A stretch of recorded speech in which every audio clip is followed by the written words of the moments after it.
Pemirsa, SMK Negeri 35 Jakarta lockdown pasca 11 siswanya terpapar COVID-19. Hingga kini total 39 sekolah di Jakarta ditutup sementara setelah sempat menggelar pembelajaran tatap muka.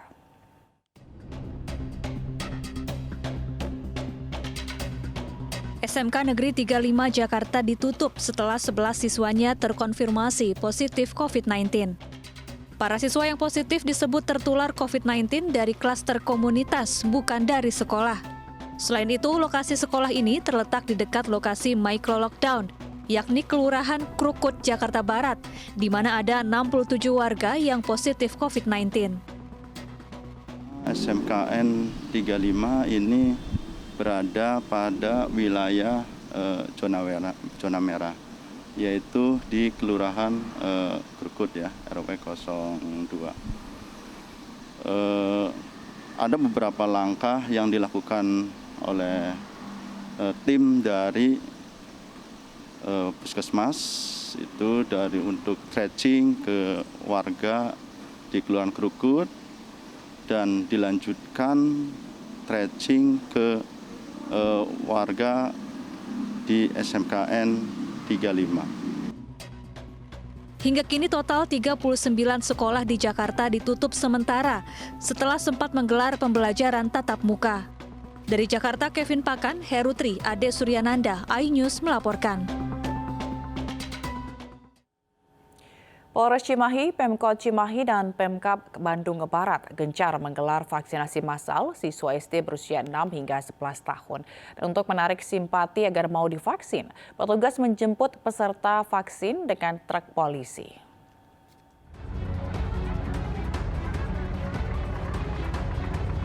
Polres Cimahi menjemput dan mengantar siswa dari sekolah menuju Polres Cimahi dengan menggunakan truk milik Sat Samapta untuk divaksin. Hal ini dilakukan untuk menghibur anak-anak agar tidak takut disuntik. Tak hanya itu, selesai disuntik anak-anak mendapatkan 1 kotak susu dan berfoto dengan polisi. Angka vaksinasi anak usia 6 hingga 11 tahun di kota Cimahi hingga kini sudah mencapai 40%. Sudah mendekati angka 40%, alhamdulillah. Itu kota Cimahi. Kemudian untuk Kabupaten Bandung Barat, untuk vaksin secara umum sebanyak 83%. Kemudian untuk vaksin anak sudah 69%. Gebiar vaksin di Mapolres Cimahi ini menyasar anak-anak usia 6 tahun ke atas agar herd immunity cepat tercapai dan pembelajaran tatap muka 100% dapat berjalan lancar. Dari Cimahi, Jawa Barat, Yuwono, iNews melaporkan. Sementara seorang anak berontak dan histeris saat akan divaksin di Puskesmas Parakan. Bahkan dibutuhkan 6 orang dewasa untuk memegangi sang anak agar dapat disuntik.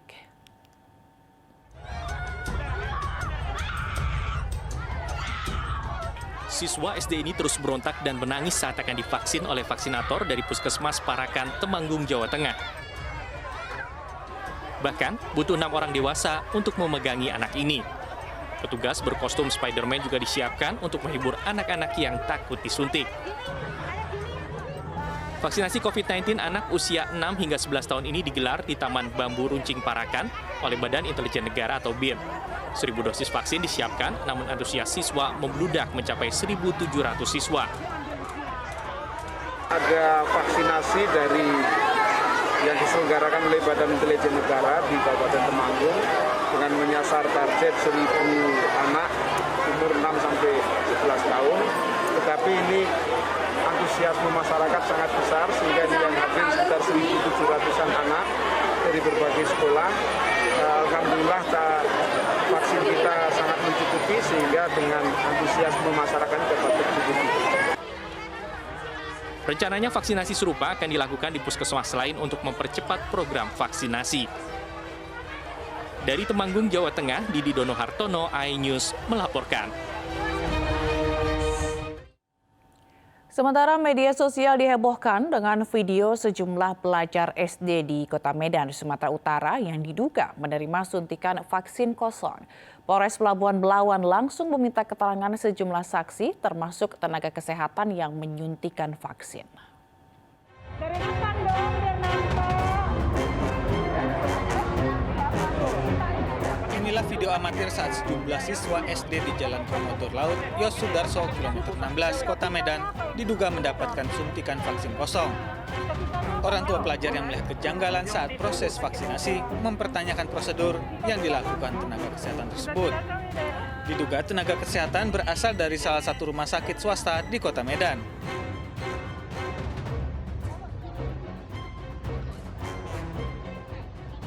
Petugas kepolisian telah memanggil sejumlah saksi termasuk orang tua pelajar, pihak sekolah, dan petugas vaksin. Pemeriksaan. Jadi para nakesnya itu sudah di Polres sedang menjalani pemeriksaan. Nanti hasilnya akan kita kabari. Kalau tim nakesnya sendiri dari mana, Pak? Dari rumah sakit mana? Ya, dari salah satu rumah sakit lah di Medan ini. Ya. Kalau di sekolahnya di sekolah di mana? Di SD Wahidin. Wahidin, ya. Ironisnya, peristiwa ini terjadi saat pemerintah tengah gencar mempercepat proses vaksinasi anak usia 6 hingga 11 tahun. Dari Medan, Sumatera Utara, Yuda Bahar, iNews melaporkan. Sementara itu, pemerintah mengambil langkah antisipasi seiring meningkatnya kasus COVID-19 varian Omikron di Indonesia. Salah satunya mengimbau perkantoran agar kembali menerapkan work from home atau bekerja dari rumah.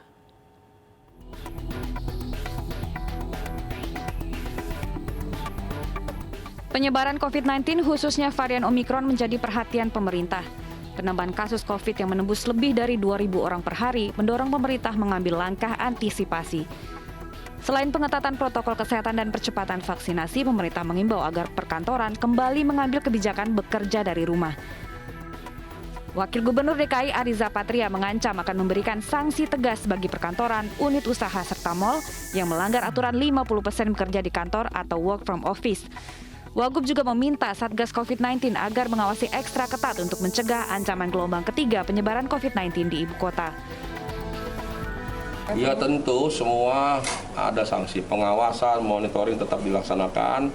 Kami minta juga Satgas untuk terus meningkatkan pengetatan ya, dan penegakan dan pemberian sanksi kepada semua unit-unit kegiatan, apakah perkantoran, mal, pasar, ya, tempat-tempat umum lainnya, termasuk tempat pariwisata, apabila didapati melanggar, ya harus diberi sanksi. Ya. Puncak kasus varian Omikron diprediksi terjadi pada Februari hingga Maret mendatang. Meski dinilai memiliki gejala lebih ringan, munculnya kasus kematian akibat Omikron di negara lain patut menjadi peringatan bagi Indonesia agar tetap waspada. Tim Liputan iNews melaporkan. Dari informasi lainnya, pemirsa, Arteria Dahlan dilaporkan ke Polda Jawa Barat terkait ucapannya soal copot Kajati berbahasa Sunda. Arteria juga dicari-cari petinggi Sunda Empire, Ki Ageng Rangga Sasana di DPR.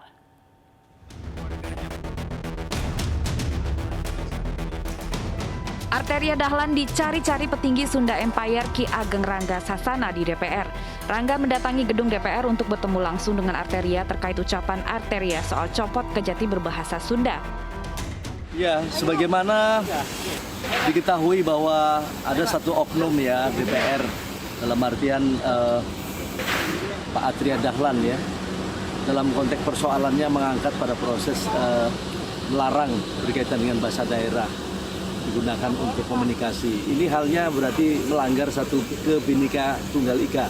Artinya bahwa dia melanggar tata sila ketiga Persatuan Indonesia. Ucapan Arteria Dahlan terkait copot Kejati berbahasa Sunda berbuntut panjang. Arteria dilaporkan ke polisi atas ucapannya dalam rapat kerja Komisi 3 dengan Jaksa Agung Rabu lalu. Laporan dilakukan Majelis Adat Sunda bersama perwakilan adat Minang di Mapolda Jawa Barat. Menurut pelapor, pernyataan Arteria Dahlan yang disampaikan dalam rapat DPR menyakiti perasaan masyarakat Sunda. Seolah-olah kesannya menantang dengan silahkan membawa ke BKD lah, jalur hukum dan lain sebagainya. Artinya ini terus berlanjut ya Kang? Oh, akan terus berlanjut sampai yang bersangkutan sadar bahwa yang dilakukan itu salah. Sebelumnya, pernyataan anggota Komisi 3 DPR Arteria Dahlan saat rapat kerja dengan Jaksa Agung menuai kritik. Arteria meminta Jaksa Agung mencopot seorang kepala kejaksaan tinggi yang berbicara bahasa Sunda dalam rapat. Ya, ada Kajati Pak, yang dalam rapat, dalam raker itu ngomong pakai bahasa Sunda. Ganti Pak itu. Kita ini Indonesia, Pak.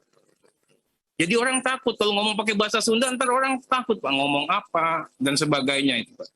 Ya, kami mohon sekali yang seperti ini dilakukan penindakan tegas, ya. Pernyataan Arteria menuai protes dari berbagai pihak, mulai dari seniman hingga politikus asal Sunda, termasuk Gubernur Jawa Barat Ridwan Kamil. Bahkan baliho boykot Arteria Dahlan muncul di sejumlah ruas jalan di Kota Bandung. Belum diketahui siapa yang memasang baliho ini, namun saat ini baliho sudah dicabut. Tim Liputan iNews melaporkan.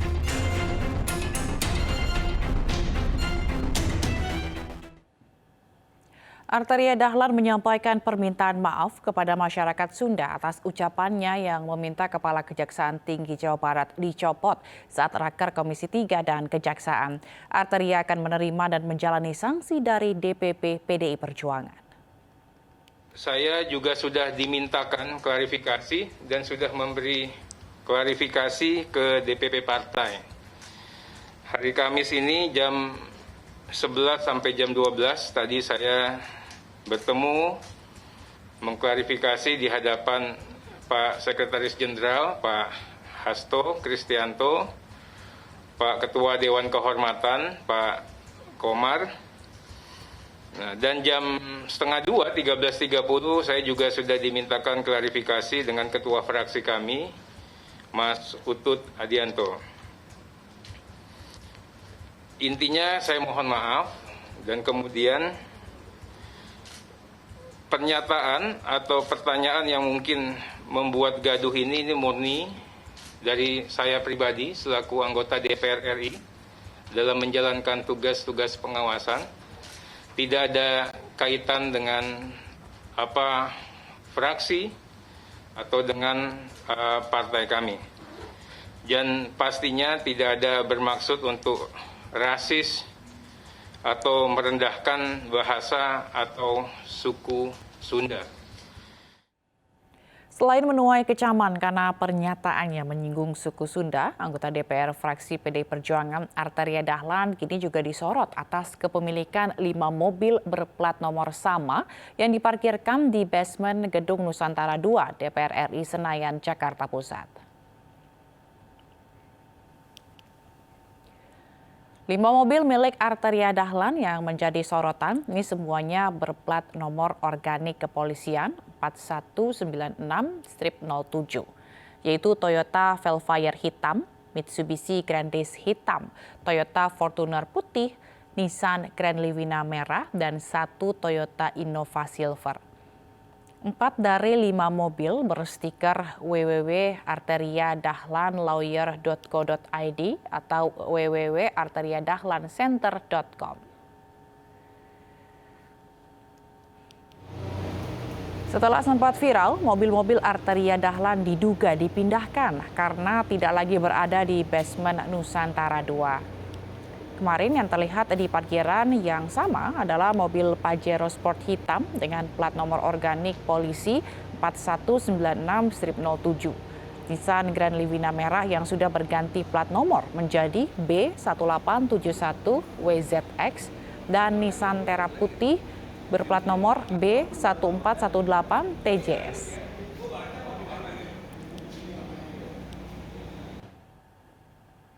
Wakil Ketua Umum Partai Gelora Fahri Hamzah mengusulkan fraksi di DPR dan MPR RI dibubarkan. Sementara Wakil Ketua MPR Ahmad Basara meminta Fahri menyampaikan usulan membangun, bukan malah minta MPR dibubarkan.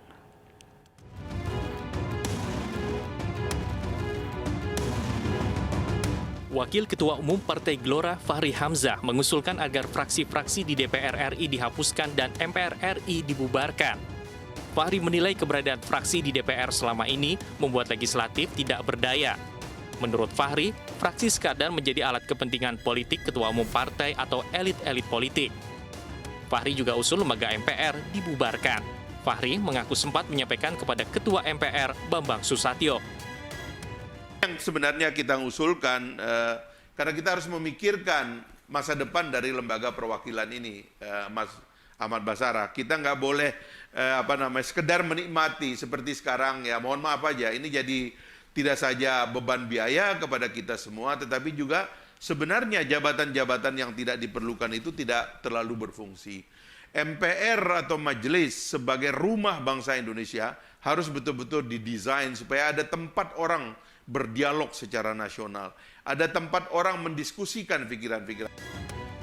Sementara itu, Wakil Ketua MPR Ahmad Basarah tak setuju dengan usulan Fahri untuk membubarkan MPR. Sebab menurut Basarah, MPR juga memiliki tugas pokok dan fungsi selain melantik presiden.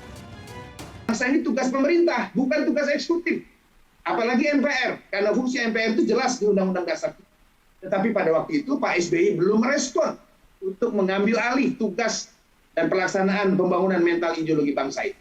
Barulah sejak Pak Joko Widodo merespon surat yang 2 kali dikirim oleh 2 periode pimpinan MPR untuk membentuk satu badan pemerintah yang bertanggung jawab melakukan sosialisasi dan pembinaan. Basarah juga mengimbau Fahri sebaiknya menyampaikan usulan yang bisa memperkuat MPR sebagai lembaga, bukan malah mengusulkan agar MPR dibubarkan.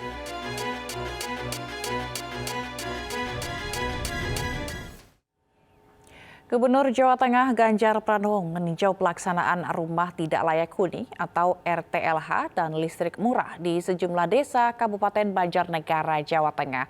Bantuan diberikan untuk mengurai kemiskinan ekstrim di Jawa Tengah.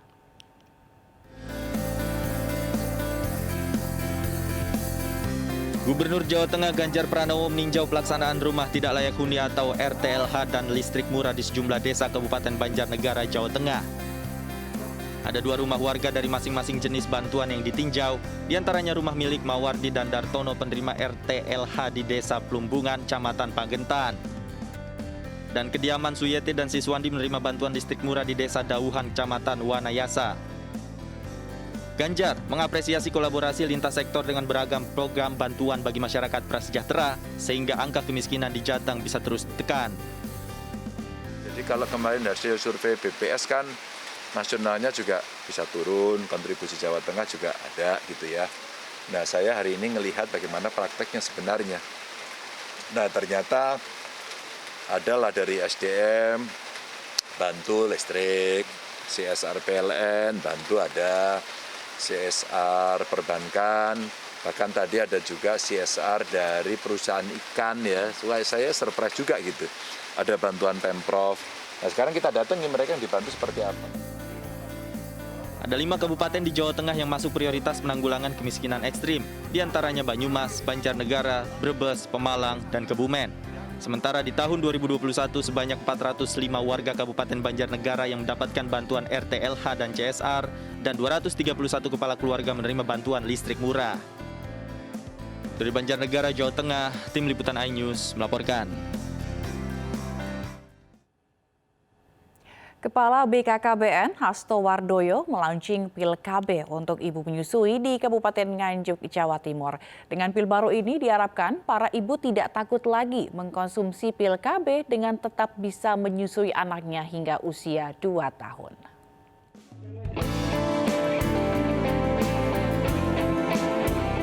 Kepala BKKBN Hasto Wardoyo meluncurkan pil KB baru untuk ibu menyusui di Pendopo, Kabupaten Nganjuk, Jawa Timur. Kabupaten Nganjuk dipilih sebagai lokasi peluncuran karena daerah ini dianggap mampu mengurangi angka stunting hingga jumlahnya menjadi kurang dari 1%. Menurut Hasto, salah satu penyebab stunting karena jarak lahir anak yang terlalu dekat. Peluncuran pil ini sekaligus kampanye pemberian jarak melahirkan minimal 3 tahun. Hasto juga berdialog secara virtual bersama warga dan BKKBN dari 3 provinsi, yaitu Provinsi Jawa Barat, Sumatera Utara, dan Sulawesi Selatan. Jadi kalau sebelumnya yang banyak dipakai mereka itu kan yang kombinasi, pil kombinasi. Pil kombinasi itu yang siklik istilahnya, yang kemudian menstruasi, tapi kan membuat air susu kering. Nah, kita ingin mengkampanyekan pil KB yang tidak membuat kering air susu. Sebetulnya nilai kebaruan yang kita usung sekarang ini adalah bagaimana mengkombinasikan antara sukses ASI eksklusif dengan sukses pil KB. Selain meluncurkan pil KB, Hasto juga melihat langsung kegiatan pelayanan KB bagi masyarakat di Kabupaten Nganjuk.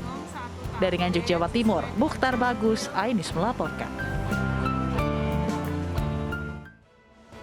Sebuah bom meledak di tengah pasar yang sedang ramai di kota Lahore. Sedikitnya 2 orang tewas dan 26 terluka. Selengkapnya usai jeda.